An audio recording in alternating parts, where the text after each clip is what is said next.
Congressman, again, media sa Katarman, local media,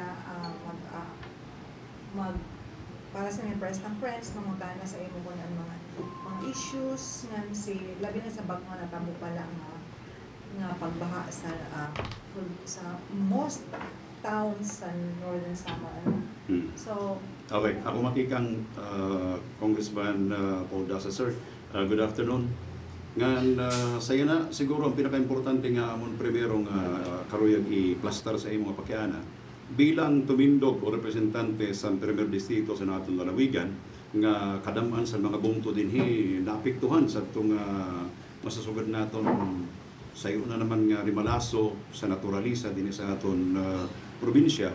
Nano ang ginihimo yana sa amon congressman parte sa paghatag sin tambulig, panginano, sa mga distroso sa imo na sasakupan nga mga bungto sa sulod sa Premier Distrito.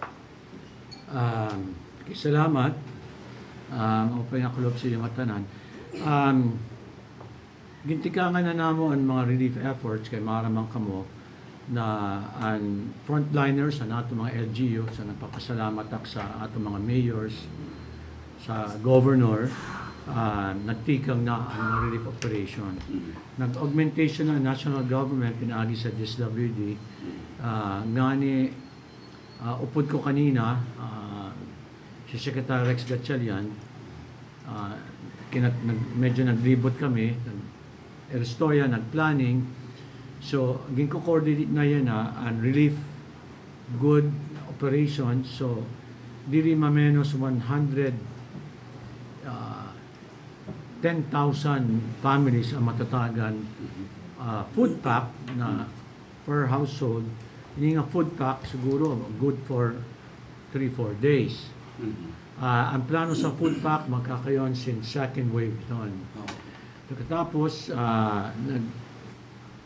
nag-restoya kami sa mga mayors, sa mga LGU, kan SecRex, and next wave and cash assistance sa mga apektado. Tapos yan na, ginpaplano na liwat kung paano kit makakakuha pondo kay damo mga infrastruktura na nawakay, na damage. Ang pagkasabot ko, no less than 26 landslides, tapos di rin menos tulong at tulay ang kinahanglan ma-repair. So, siguro dito, maabot ito hundreds of millions.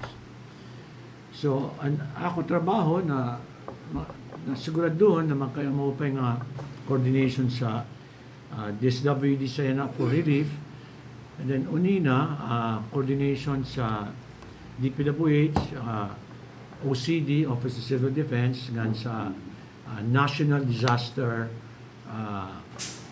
Risk Management Office. Mas maka-top package ng additional funding nan sa Department of Human Settlement, Urban Development para sa mga housing assistance sa mga pamilya nga severe damage good sa mga bablay nila.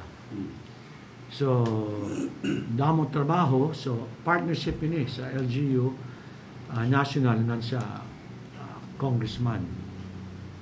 So, may dana mo pa nga plano kay ang sa food pack pala, an estimate ko, diri mamenos to mga 150 million pesos. Tapos, depende sa report, wala to namo ang report sa LGU, titirukon sa ni Governor Edwin Ong, and province-wide. Sa cash assistance, siguro ito, hindi rin menos a few hundred million.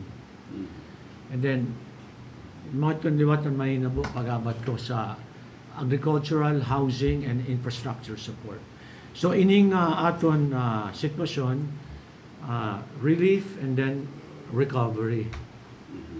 Okay, and then rehabilitation sa matanan nga damage. So, possibly doon naman siton magawas naman ang duwa nga terminolohiya nga bagaw totally damaged and partially damaged. Di ba ito mag-create na naman sin confusion nga sa ramok sa mga claimants unina? Salamat siton nga pangutana. Ang mga mayors na diri na siton na terminology. Mas apektado ka, karawat ka. So, mao ito na plano. Sa mga bablay nga na severe good na wash out sugat siton, maghahanap kami source of funding na mabuligan ito nga talaga good nawaraan sin balay. Siguro diri ito mamenos saya na estimate ko diri mamenos a few hundred kaysa katarman pala ang initial ihap ko pero diri pa final siguro halos 100 na kaysa Pulangi pala mali halos 50 na mas didi pala sa poblasyon damo na ito. So mga ito na next step, shelter or housing assistance.